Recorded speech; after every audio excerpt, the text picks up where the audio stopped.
S.E.E channel. And we're here in Beckley, West Virginia at the travel centers. I believe this is exit 45. This travel center is brand new. They just opened it, I want to say earlier this year. And first time staying here, second time visiting. And they have the northbound side one as you come up from Princeton there, from the Virginia line going north on 77. This is on I-77 here. So what do I want to say? I got in the truck Saturday night, spent the night. My wife is out of town at our other property. So I came back home, grabbed some groceries. Instead of going home, I just came to the truck, spent Saturday night in it, took off early Sunday morning. 589 miles yesterday and 640 today. When I set out on these routes, these are usually anywhere from 10 to 12 stops up to 18 stops that can cover 3 to 5 states, depending on how much they can put in the truck and my coverage. But so far I've hit Ohio, West Virginia, and Maryland, and now I'm going to be heading to I got one more stop here in West Virginia on my way out to Roanoke. So keeping busy, and been detailing. My detailing's been picking up. I've got 2 vehicles I've got to get done by Labor Day weekend, or at least one, because they're heading back, because they're a snowbird, so they're going to be heading back home in September. And I've got another car and a golf cart, and halfway done on a 40-foot travel trailer right now, and that's been an experience and a half in this heat index. I've got about 20 hours into it, and it's all laminated siding, so it's keeping me on my toes, honing my detailing skills, because like laminated RV sides and boat gel coat finishes are a different type of breed of trying to polish, cut and polish, than they are of automotive vehicles, like automotive paint finish. So it's actually surprising me going the method that I was told on how to do it, and it's working out very well. So keeping busy with that, keeping busy with the truck. So yeah, 1,200. I looked earlier when I talked to my wife. 1,200, almost 1,250 miles in 2 days. So not bad for, like I said, a regional run with many stops. Just curious in what people think about, or since this new administration got in, what people's feelings and thoughts with foreign drivers that cannot speak English, or basically either coming over saying they have a commercial driver's license from their country of origin, and they were just given a driver's license here with little or no training at all, no understanding of policies, laws, how to read the signs, understand the signs, because this year alone has just been in the forefront with all these fatalities, 2 of which were Amazon pulled trailers, and the other one there that I've been following Ike with there at Bonehead Truckers. He's been covering the one on the Hope Transport LLC, and they, as of today, he said that they have not dissolved the company. They're still in business, but that was a Cuban driver that was here on a tourist visa, driving truck here. What the hell? So with that, and the others were a Haitian, and because that one was up by Tyler, Texas. The other one was in San Antonio, Austin area, and then the other one was Chattanooga. So it's just gotten to be where enough is enough And the ones that are pushing back, to me, is like, if you're saying that you're discriminating in that, I say, good for thee, but not for me. These elites and politicians and people that have pushed back and said they should be here until they drive over their family, kill their family, or their family's affected by these people, that will any action be taking place, is the way I see it. So that's what I conveyed to my wife, and I said, that's the way it's going to be, is they got to be directly affected by this, by their own doings, by allowing the borders to be open and allowing these people to come in free of charge and then giving them handouts. So anyhow, that's my take. You can check out the lovely, very nice. My phone was on the window mount, and lo and behold, it did not hold up. Lovely. Sorry for that. Not professional. I found a suction cup mount, one of my old phone mounts that I had in a previous truck. Thought that'd work great. I guess I should have put some water on the suction cup so it would stick. So I just clipped you on the Garmin here. So that's my take. I think the training needs to be longer, and I've said this before in other videos. The training to be a CDL holder, definitely you need at least 6 to 12 months of training, and this whole 2-week, 10-week, it's not enough. It's not enough to run an 80,000 pound missile down the road. And especially if you're a foreign actor that's here to, jump right in the truck without even getting your citizenship. Like, a lot of these guys are here on temporary visas of some type or another. They're not even a U.S. citizen. And most of them that are here working are on these tourist, student, some kind of temporary visa, and they're all sending their money back home. This Cuban was the one that killed the 5 people down there in Tyler, Texas. They're Cuban, and now the wife is in Cuba, and he was sending money back home. This is the one that was here on a tourist visa. So, and the Haitian guy that was driving the Amazon truck in Chattanooga, when they arrested him for killing people on I-75, I believe it was, he just said, hey, just send me back home. And they said, oh no, you're going through the system, and you're gonna go to prison. And I hope they follow through with that. So yeah, that's just want to get some take on, or some input from other people and what your feelings are. I really think that driving a car, you should have at least a year's worth of driving, training before you're turned loose on the open roads across the United States of America. There are so many different regions that you can come into, whether you've got heavy rains during, say, hurricane season in Florida, to the snow and ice ranging from I-80 in Wyoming and Nebraska, and even like Wisconsin and Michigan and the areas I'm from. People just are not set and experienced to drive in those conditions. When I was in driver's training in high school, the one thing they would do is either a wet parking lot from rain or snow and ice. The instructor would literally take the car and put it in a tailspin or a donut, and then look at you and say, get us out of this.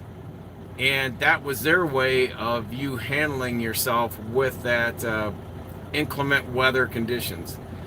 So I know we used to, and I wouldn't promote this, but I've got videos of me. I used to have to load my own wagons back in the 90s when I hauled with walk-in floor trailers. There's some pictures I posted in a video of me and a 950 cat loading a 48-foot walk-in floor trailer. That trailer, when it was empty, if the yard was nice and slick, I used to pull the buddy bar of the trailer brake and I'd literally spin that 48-footer. I mean, just right around and, spin it around and back it up in the field there to load it up. And I got caught a few times, and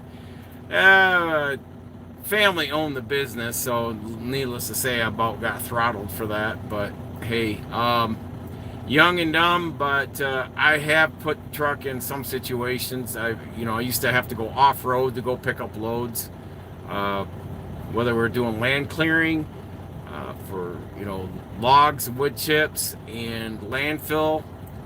When I'd haul in the landfills, so definitely have had my experience driving this truck, and even with this company in the Appalachians for the last few years now. I've dealt with a lot of mountain driving in the snow and ice, and it is a different, you can't overdrive the truck. But it seems like a lot of these guys do. You will see when I leave out on Sundays, and if there was a bad storm, like if I was sitting home Friday and Saturday, there would be, when I go down like Indiana and Ohio Turnpike, you would see a ton of Volvo trucks flipped over on their side, Cascadias, the big plastic trucks like these, the 680s and 579s, but there'd be a lot of them just turned over on their sides because guys are pushing through the snowstorm, not knowing how to, just hold their lane instead of getting out when there's no lane there, and pushing the truck through inclement weather, and trucks losing traction.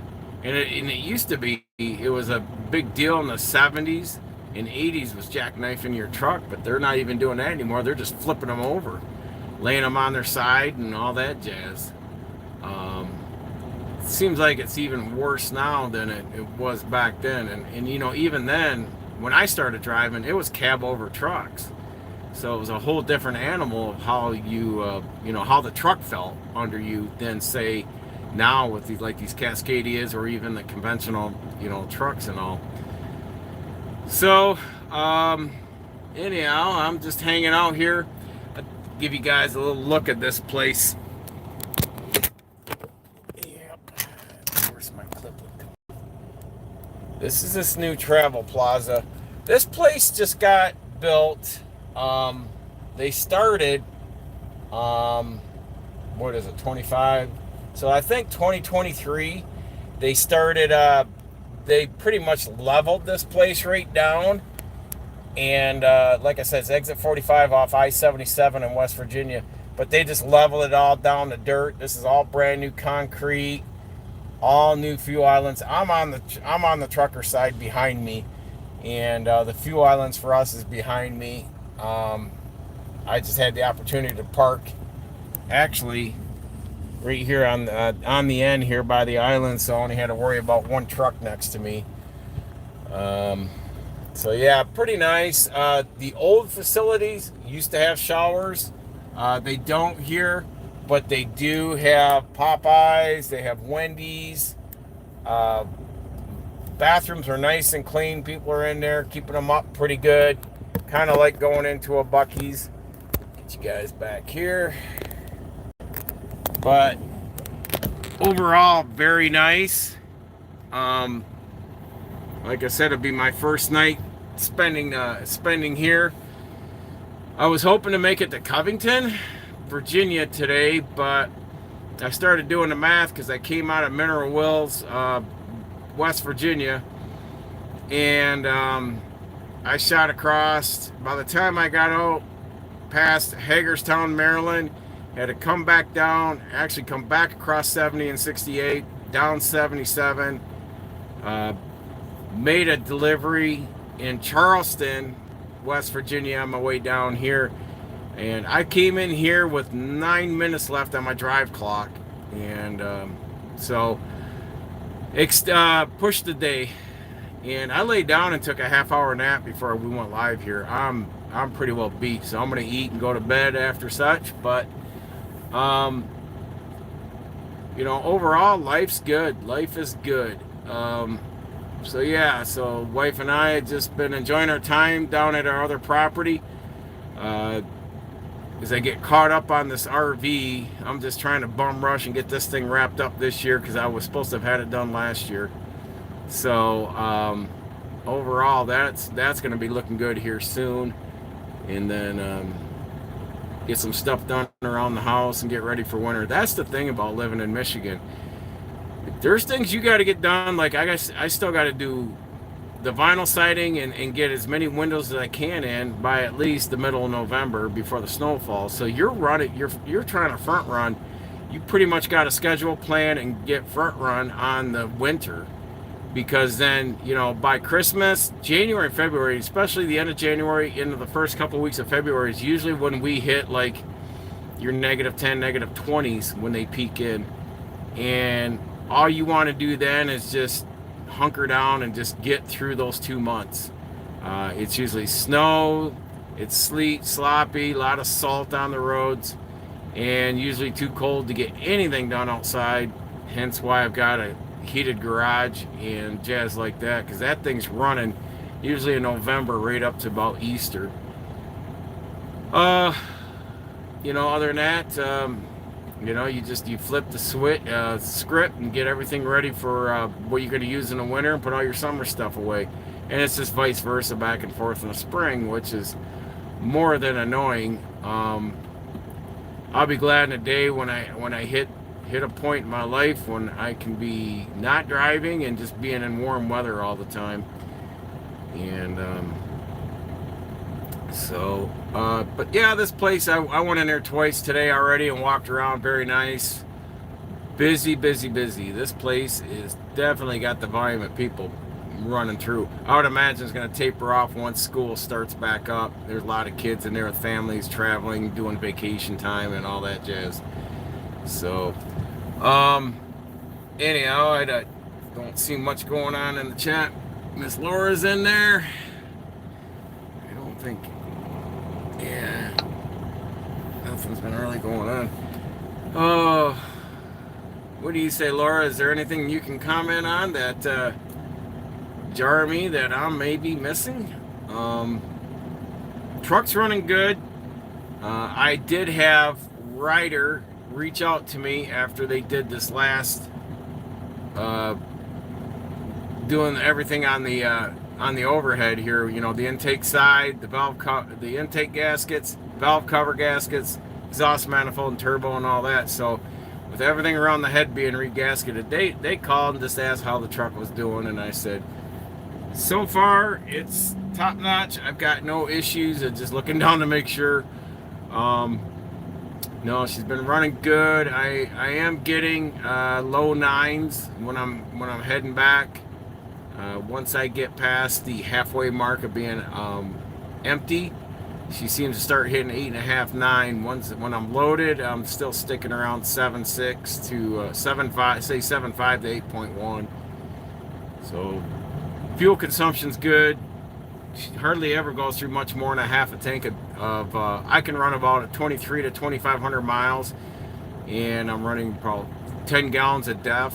So that itself, when they fixed that earlier this year, that really tuned it up. I'm going through less consumption on that.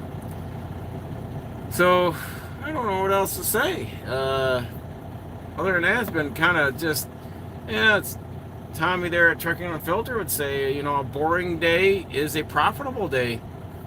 Nothing's broke down, route's going good. You're unscathed for the day, and it's just a ho-hum, and that's the way you want it. I would rather have a boring day out here than having to sit here and say, oh, look what happened here, especially when this truck was breaking down left and right, like, hey, I'm in a rental again, which seemed to have been the norm for a strong 12 months. It seemed like every other month I was getting a rental for a couple days or a whole week. So, yeah, the chat's quiet this week, and Oh, what else? Anything new? Trying to think. We left home. I got home last Wednesday night, so we packed up and took off Thursday morning or Thursday midday and went down to the other property. So we've been down there. Labor Day weekend, we're gonna have a big brisket barbecue. My neighbor, we're gonna supply the brisket. It's about I don't know. That thing's got to be about 14, 16 inches round. It's about yay thick. It's a good hunker from the cow we bought this year. So he's gonna do that brisket up. We had a big picnic for all the camp neighbors and all the people that stay at the facility. Had some nice sliced tomatoes. I've been kind of jonesing for those. The lady did up sliced up some tomatoes and olive oil, salt, pepper, onions, and some other seasoning. So I said, man, we got to have that with the brisket. And wife usually does up some nice dessert. And yeah, Labor Day weekend's going to be a great weekend. I'm going to be off that week, so I probably be videoing or coming from my personal, I want to say personal home, probably down at the property. Otherwise, we're going to try to shoot home. As long as the weather's good, I'm going to shoot home, at least try to get 4 windows in and get that going, and then I'll try to get at least 2 to 4 more before Thanksgiving. But yeah, that's everything's always going on when you own stuff. When you know, we're pretty well off, but the problem is when you have stuff, it also owns you. Maintenance, upkeep, jazz like that. But I'm fortunate enough that I have the skill sets. I can pretty much take care of everything I have, so I'm not relying on paying contractors, mechanics, buildings, trade people to keep everything going that I have. Very minimal, and usually I've got a few people that I can always call on for advice or help if needed. So what's going on in the chat here? Shane Wentz thrown out. Shane thrown out. So yeah,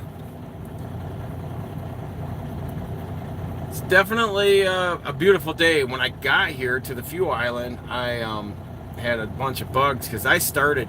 Here's the thing. That's why I'm a little tired today. Is I got on the road just after 4 a.m. Sunday yesterday, and I ran about 13 hours and 12 and a half. But I turned around and only did my 10-hour restart. I was back up at 1 a.m. and I was logged in at just after 1:30 this morning, and I ran. Like I said, I ran with 9 minutes on my clock. I want to say I ran till, when did I shut down today? About 3 o'clock, 3:15. So I ran almost a full clock today. And yeah, I was feeling it. So I told the wife, I'm gonna lay down for a bit before we kick this live stream off. But boy, I'll tell you, it was raining when I got here. Parked the truck. I don't want to say raining hard, but a light rain, and then it turned into this beautiful, gorgeous day of sunshine and little breeze. So the humidity's not bad this week compared to last week. It was just ungodly unbearable, and even at night. Saturday night, I got in the truck at what was it, about 8:30, and the humidity. And when I got up at 3:30 in the morning to get going, the humidity was just ungodly, stupid. And there was, it was a clear night, but the humidity's just been ungodly up there in the Midwest. It seemed to be better coming down this way, but being up around the Great Lakes with Michigan, it acts just like Florida. With all the water around it, that damn state's just so damn humid in the summertime. It gets to be where I get annoyed with it. I don't mind the heat, but the humidity just makes it difficult to work and breathe in that crap. So Uh, and so yeah, got to ride around on the golf cart with my dog, and we had a little picnic on Saturday afternoon. Good, good fixings there. We didn't really get down to the lake. Hopefully this weekend.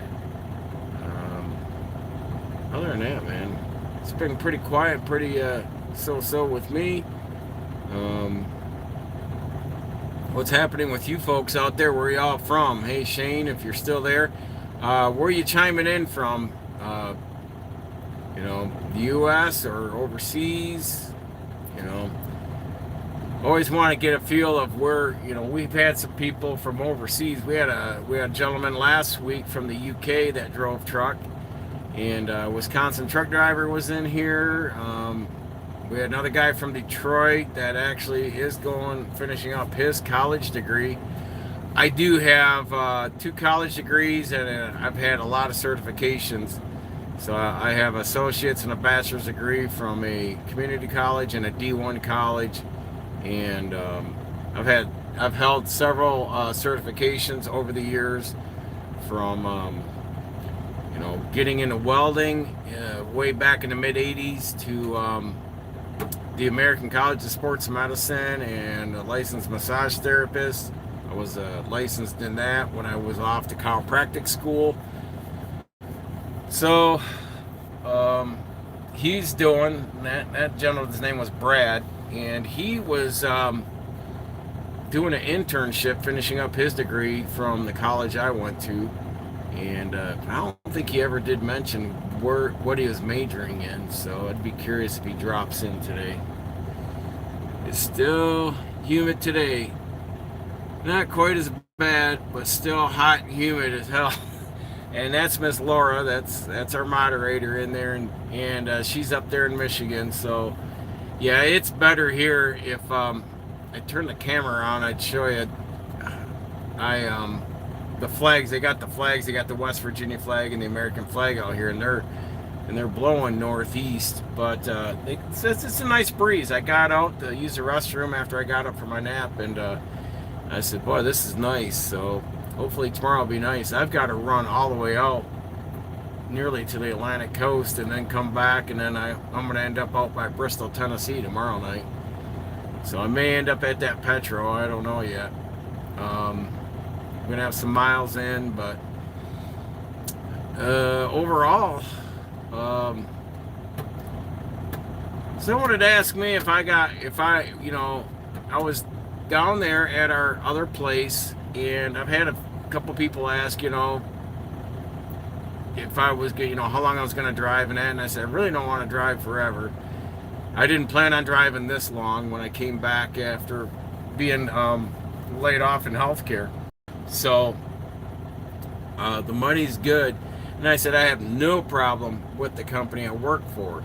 It's the industry, and the one thing I'm seeing in the industry is Snyder, now Prime, if you guys all know Prime Incorporated, they pretty much just do lease owner operator. You go in, you lease their trucks, and you're like a lease operator with them. So they have, I know I used to, the one company I worked for 6 years ago, they used Lynx for their outward facing cameras. They put inward-facing cameras, I want to say a year ago, and Snyder National just announced they are doing inward-facing cameras. So all these mega carriers now are going to be putting cameras on the drivers, looking at them all day. And they're like, well, I think the way they said their Snyder's is going to be is it won't be activated if you're sitting and idling, which, unless the truck probably gets hit or something like at a truck stop. I leave mine on. My dash cam is on all the time. So I think what they were talking about is the inward facing camera will not be on when you're idling, and then when you get over a certain speed, it will activate, but AI is sensing. So it's on, it's looking at the driver, and the AI is what they're using in all these inward facing cameras, and they're looking at The drivers were saying, they were reporting and saying that if you look out to your left or to your right or look down too long, it records as a behaviorable event, where then it'll flag for someone to review it and see. Or if you're yawning, if you are fiddling with your phone or have the phone in your hand, it's got all these parameters set to flag it, record it, and I think you're going to see a lot of people starting to pull away from Snyder. Um, I got a guy I follow, Don, at, what is that, 20 plus trucking. He's at Walmart out of Red Bluff, California. And he has said over and over and over, Walmart does not, they have outward facing cameras and to the sides. And that's what Snyder's using. And I think Prime is too. But Prime and Snyder, they're using outward, sides, and inward. But the inward, I think, is, each one's got their parameters set up differently. But Don was saying that Walmart is not on. And they said, and Walmart has said, if you want, you can put tape over that camera lens. And some guys have even put the visor down over it. And they claim it's not on, only the outward and sides.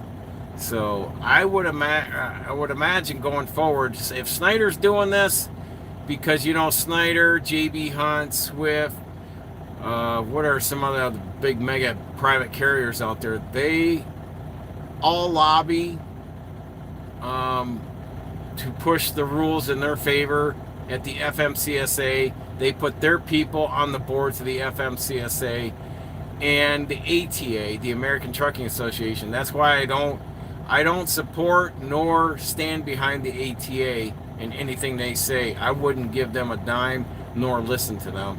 They're full of shit, and they're only there to help push their agenda and put the little guy out of business. But you're going to see a lot more of these big carriers. Even like Covenant. Covenant got their hands in. I'll get onto this. But yeah, you're going to see these bigger carriers having these inward-facing cameras. The IT and the technology would be the reason why I'd leave this industry, because for what I've got into it, I don't need a computer generated bullcrap to tell me, how I should be driving, depending on, does it know how windy and icy and rainy and, all this jazz. It's like everybody is so reliant on the computers and AI to do everything for them anymore. And to me, when I get out of the truck, my phone, I throw that up. Most of the time, I just throw it on the counter, whether at home or out on the workbench. But I really don't carry it around. I listen to podcasts, but on the weekends they're pretty much run a lot lighter. So I really don't have the phone near me. I'm getting things done. But I know a lot of people really sit and waste a lot of time scrolling on the phone, even on their days off. I'm way too busy of a man to be fiddling with that unless I'm conducting business on that phone. It would be the only time I'm really in or on it. But yeah, Covenant contracted the guy that wrecked and killed 5 people in Tyler, I think it's Tylersville or Tyler, Texas. I don't know if it's Tyler. I think it may be another town that's similar to that. But he's that Cuban guy here on a tourist visa. He was hauling the U.S. mail, but he was contracted by Covenant Logistics, who was then has a dedicated contract by the United States Postal Service. So to catch their overflow and this and that, they contracted this company, Hope Transport, out of I think it's out of Chicagoland area, and they are only to be hauling United States Postal Service mail with team drivers and apparently this guy was running solo, and they were running hard around the clock. So he was claiming he was tired, but when you saw the guy at the accident scene, he's like almost 400 pounds. This dude probably short of breath just getting in and out of the truck by himself. So, yeah.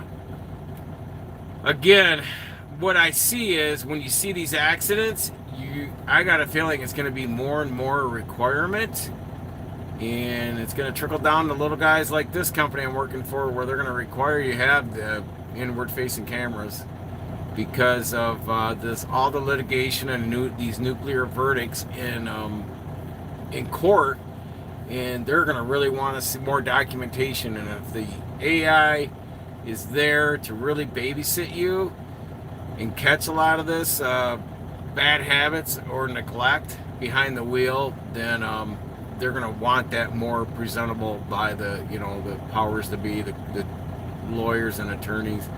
They're gonna want all that for more evidence base, and of course case laws as they go forward on what drivers are doing out here that are creating fatalities and or overturning trucks, that are creating insurance claims when they're wrecking out here. So whether they're damaging their own equipment or, like I said, fatalities.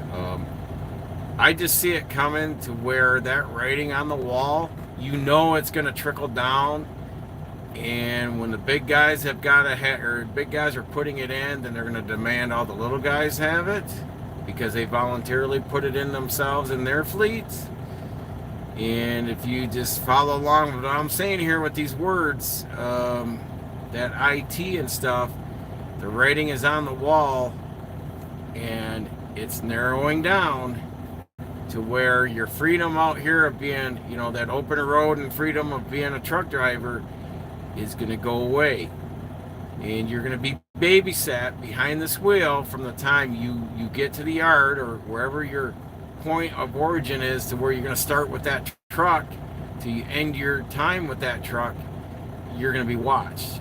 And when that day comes, I'm going to be sitting somewhere else and not in a driver's seat. Unless, and only unless, someone gives me a sweet deal with a classic old iron that I'm driving some old truck.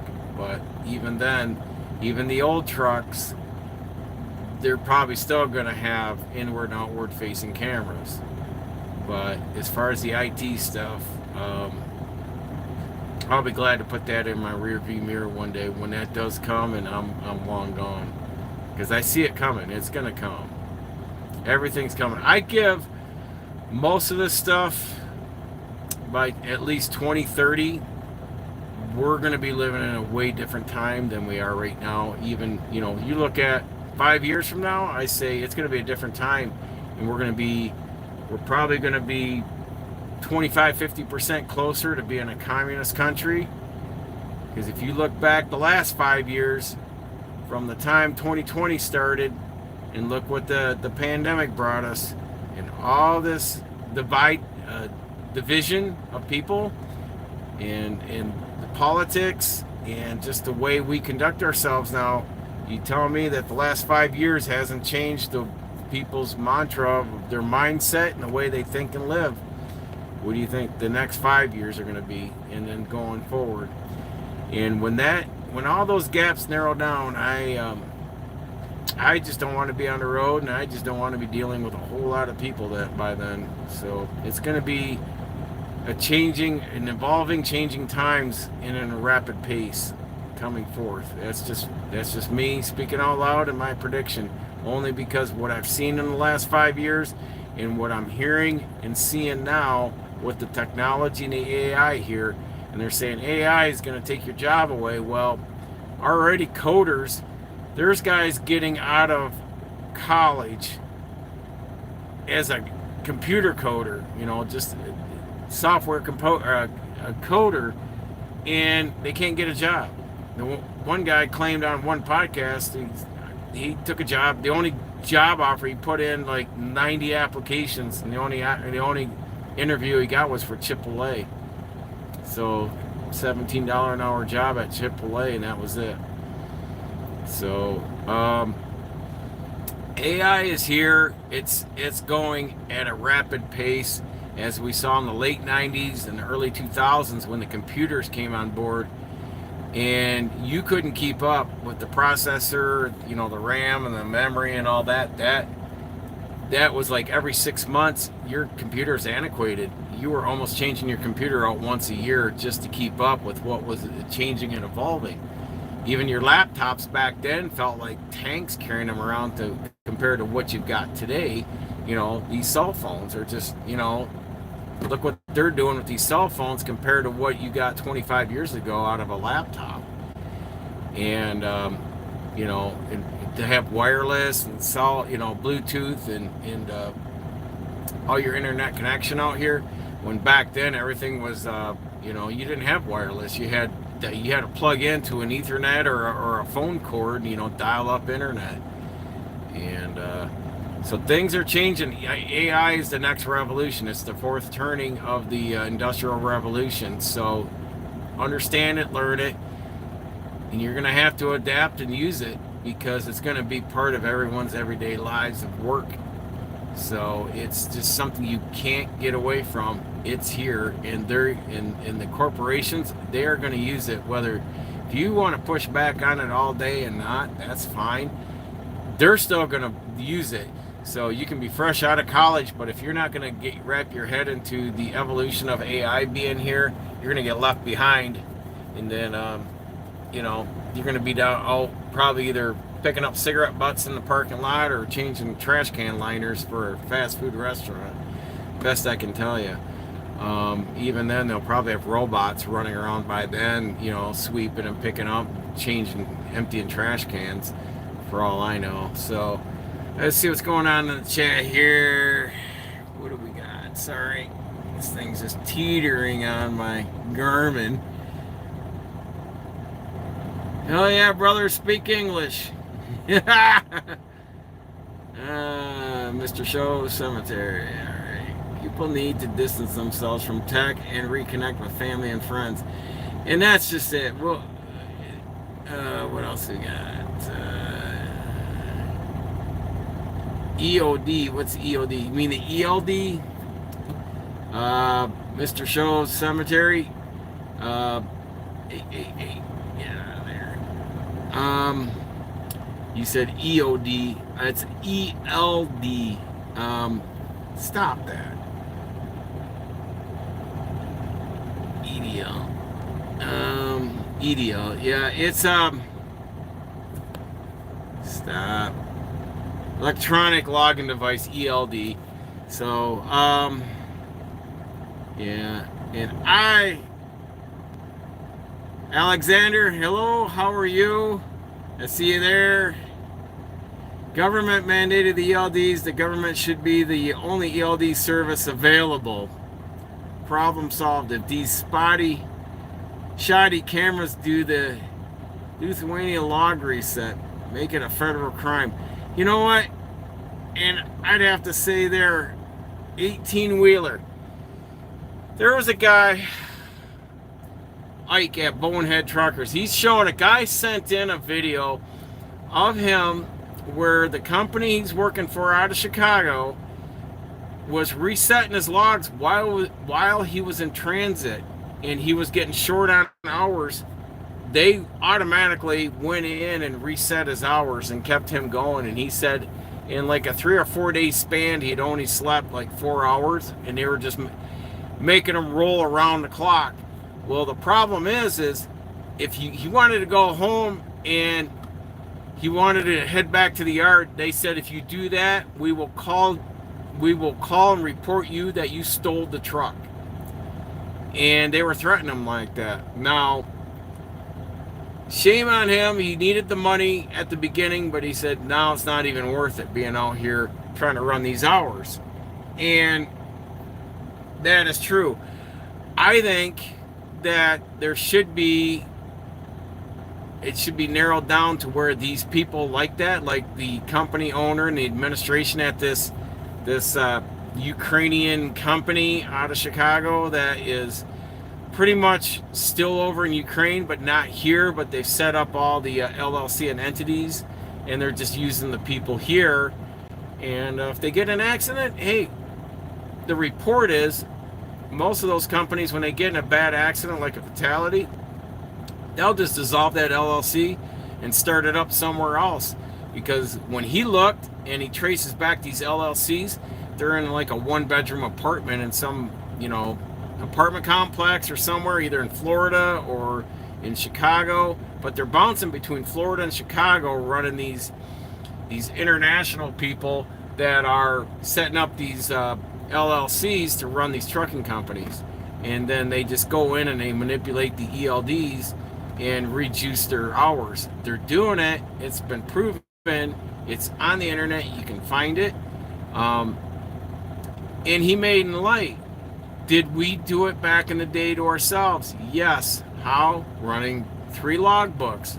I'm a culprit of it. I needed the money. Running just a 1 logbook, straight by the book, as a Poindexter. You could never make money back then. Not like you could with no surveillance on the truck, no satellite, no cell phones, no GPS, no ELDs. Everything was just, you called in when you got to the shipper and receiver to check in with your dispatch in your home office, and you ran paper logs. But now everything, like I said, everything's getting to be under surveillance. Everything is tracked in these trucks. In that margin from when I drove 35 years ago, when you had all the freedom in the world and the only thing connecting you to your office was a payphone, that freedom is narrowing down, it's closing. That door is closing. And it's on all aspects. And I see it coming to where it's just going to be very miserable to be out here. Just like being on the, say, a production line in a factory. If they have human beings working a production line in a factory. Because right now, most of these factories that are going to come over here, that this administration has been claiming that, we're bringing jobs back. No, you could bring manufacturing back. I promise you 100%. They're going to bring it back, and they're going to automate that thing to the utmost possibility to have very little human contact in that building, other than, turn lights on and check to make sure everything is operational and running. But that's just going to be technicians just looking everything over. You look at that automation in robotics came in the late 70s and in the 80s with the production lines in the automotive industry. Dude, they're going to bring it down to these chip factories, and all these others are just going to have automation. So we all have to look at, the biggest thing I see is in the service sector. People are still going to need stuff done, whether you're an electrician, a plumber, building trades, technicians in the automotive industry they're more are leaving in a percentage wise. More are leaving than those that are coming in are like this. So you're gonna see less and less automotive vehicle technicians out there for your SUVs and your pickups and all that. You're gonna see less and less of those. I see it at Ryder when I went to pick this truck up. They are running literally like a skeleton crew in there. I remember a day when that place, every bay had a mechanic in it. Now they got 3, on a 1, 2, 3, 4, 5, 6 bay. On a 6 bay, they probably got 3 technicians in there per shift. And the physical work, a lot of these diesel mechanics go in, they just learn the IT stuff to get the laptop, figure out the computer sensors and all that, but they don't know anything about engine rebuild, transmission, clutches, rear ends, brakes. I mean, they're IT specialists, diagnosis, but that's it. Most of them don't know how to turn a wrench to fix replace a part. So yeah, that's gonna be something. Government should set up the cameras with Samsung or whoever and only offer that product under government guidelines. Trucking is a mess right now. I was hoping things would change. Nope.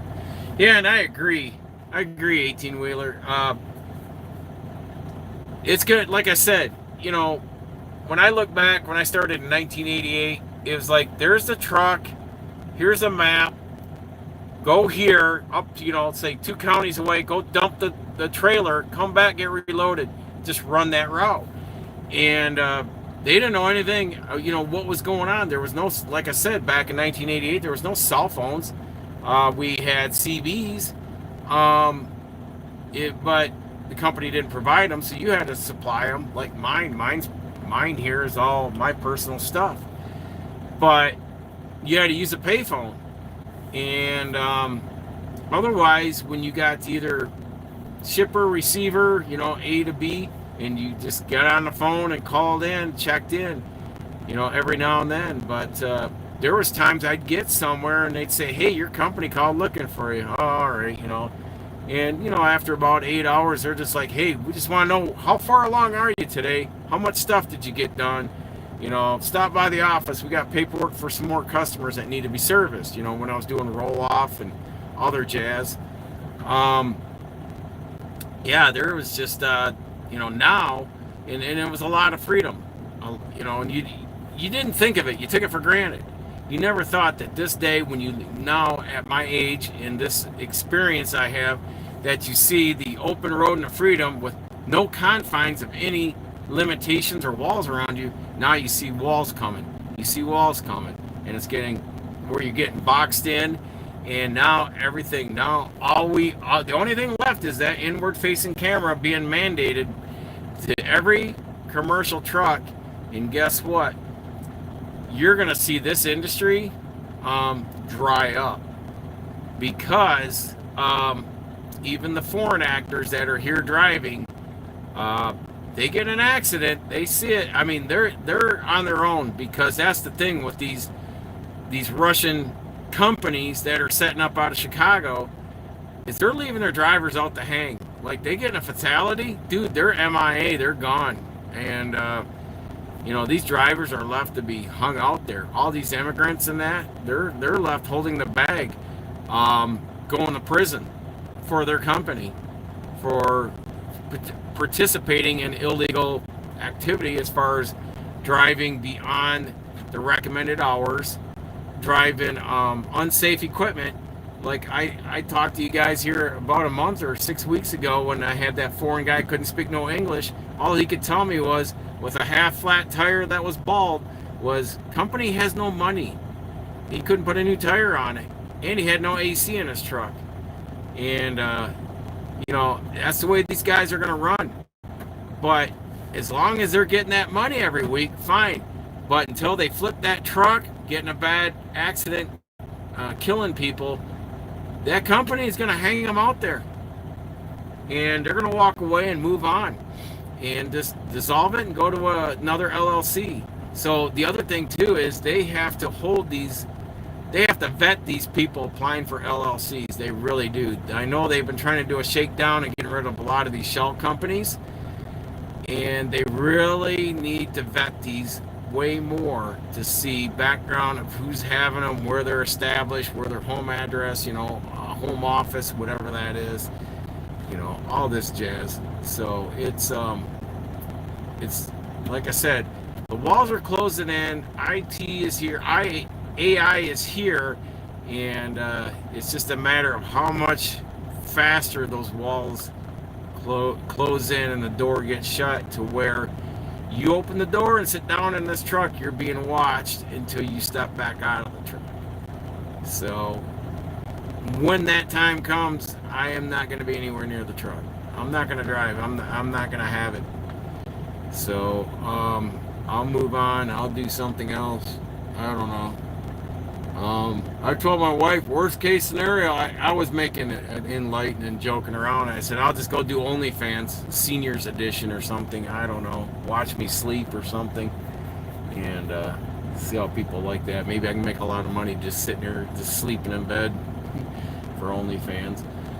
But yeah, so that's what's coming, folks. that's what's here. That's what's going to happen. Keep your ears out. Not so much the mainstream media. Get on YouTube. Get out in the forums that are on X and that are speaking the AI language, and it's the same with the blockchain technology and crypto with the currency. They're gonna back the U.S. dollar with some kind of crypto. They need to back it with something because the U.S. dollar is dissolving and becoming worthless.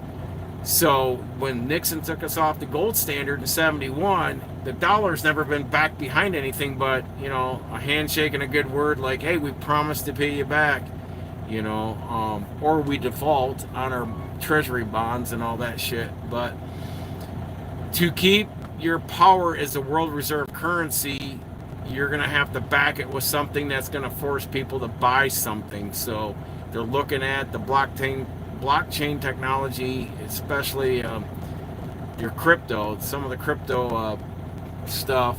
They're going to make it to where countries will have to buy that to trade in dollars because they'll back the dollar in a certain cryptocurrency. So that's the way it's going to go for your so-called CBDC, central bank digital currency. It's a lot of stuff coming, and it's evolving. And the big thing, George Gammon was saying this today on the Rebel Capitalist channel, is we are at 32% of the government owning most of all the private sector in businesses and manufacturing. You notice that they're really pushing the small businesses out in this country, especially California. He said, when at the rate he was going, and he was doing a comparison today on GDP and money expansion and all this stuff.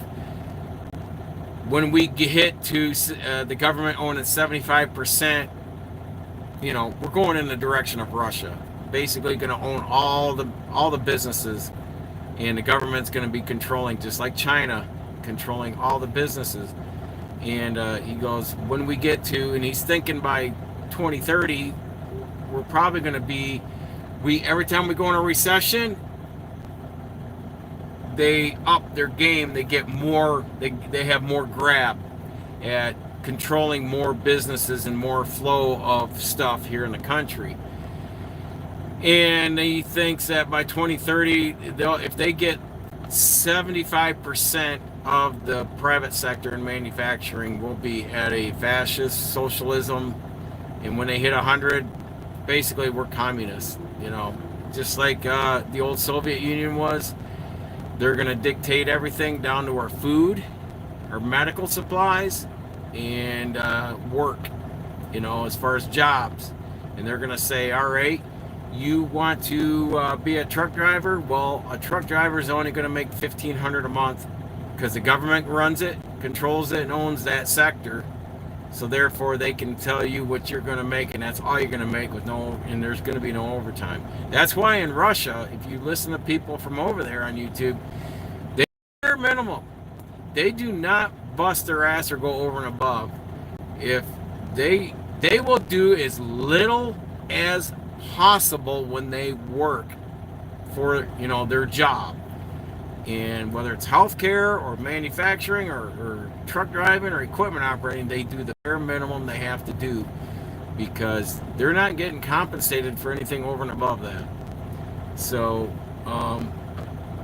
if we're going to stand strong and keep our freedoms in that, it's going to take an act of God and some strong-willed people to stand up and start pushing back and quit relying on the government, local, state, and federal governments to support them all the time. We need to be our own thinkers. We need to get back to having that free will and thought process of thinking for ourselves and holding ourselves, looking in the mirror and holding ourselves accountable for our goods and our bads, because most people will never hold themselves accountable when they do wrong, and they will deflect it.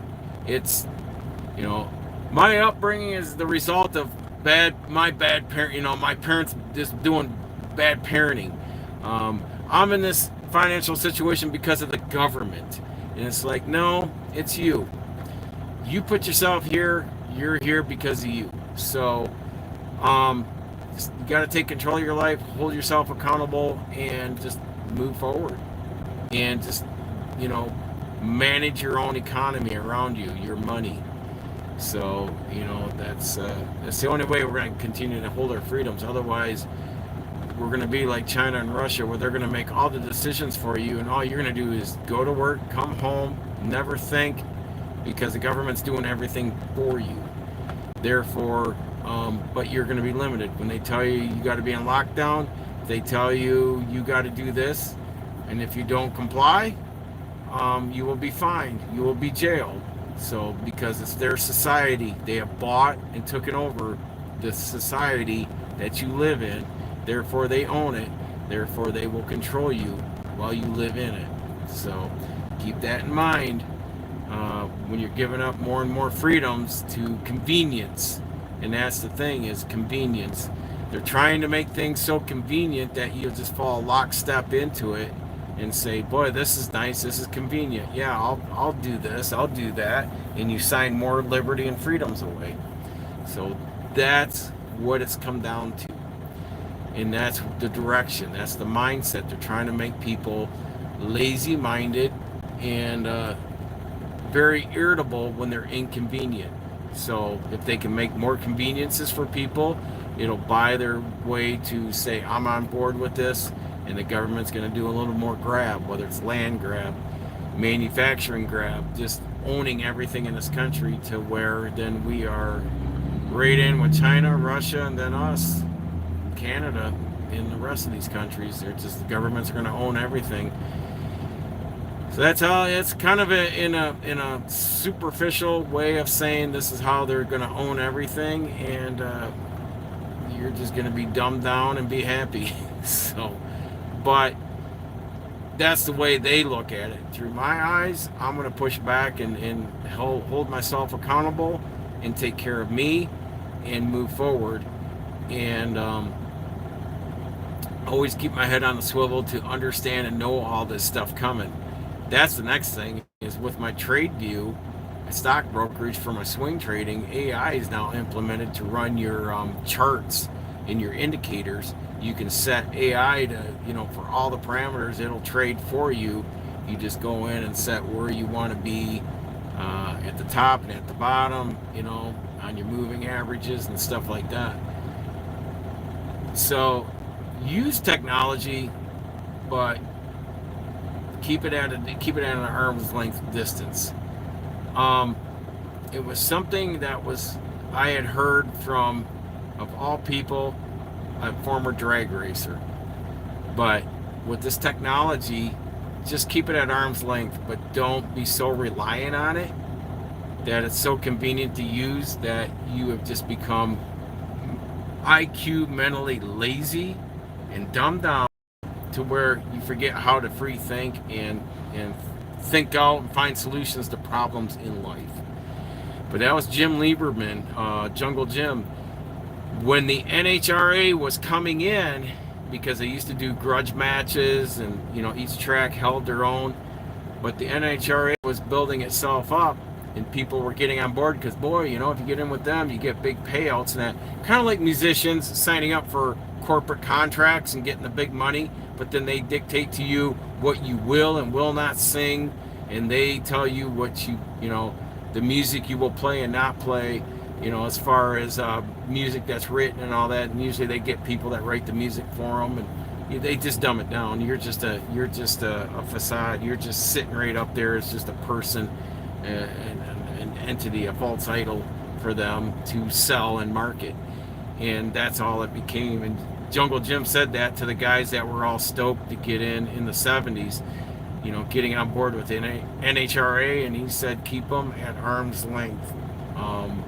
Utilize them, but keep them at arm's length, because once you are fully in there and you let them control everything of your racing team, it's just like NASCAR. NASCAR isn't like it was when Richard Petty was racing in the 70s. It's I don't even follow it. I don't even look at it. It's a joke. All sports have gotten to be a joke. It's just a big marketing scheme. It's all corporations, and it's all about money. So if I'm going to sit and waste time watching TV with that kind of garbage, I'll get on a computer and build, put more time and effort into my businesses and expand my money making. So anyhow, folks, I see a lot of you jumping in. I'm kind of getting on the tail end of this, and we've hit our mark. And I don't think so. I checked all the chats. I'm caught up on the chats. So appreciate everyone being here. Hopefully you got something out of this discussion. Put after the live stream, if there's something that comes to mind and you want to throw in there, throw it in the comment section. I'll be more than happy to address it in the next live stream. I know this winter, when I get away from the outdoor activities and the workloads, probably I'm on the computer more. The wife did get us an internet hotspot router and all that. She's looking in. We're using it down at the camper right now, but she's going to see if I'm going to end up doing a trial run with it in the truck so I can use my laptop. So we should be doing some other live streams from a computer, and hopefully microphones and all that as we get through the end of the year and first of the year. I'll be investing in other equipment, but for now we're going to be this for a few more months, but we are moving forward with progress. It's just slow. I don't want to over leverage myself buying into a lot of this technology, but we're getting there. We're definitely getting there. I'm seeing the light of day. I think 2026 is going to be a bigger year for us, for her and I. We've got a lot of things on the books. I've got my feet on the ground. I am definitely, she can tell too, I'm like, we got to get going. So it's like my feet are on the ground. I'm running now. At 58 years old, I'm running like I'm 25. But I'm trying to get some stuff accomplished, but I gotta make this thing happen to make the next thing happen. So either I can sit around and talk about it, or take action. So I'm taking action. It seems to a lot of people, it seems like I'm always working and being busy, but there's an end result to everything I'm doing. So anyhow, stay safe, folks. Continue educating yourself. Knowledge is learned, not taught, and we will see you all in the next video.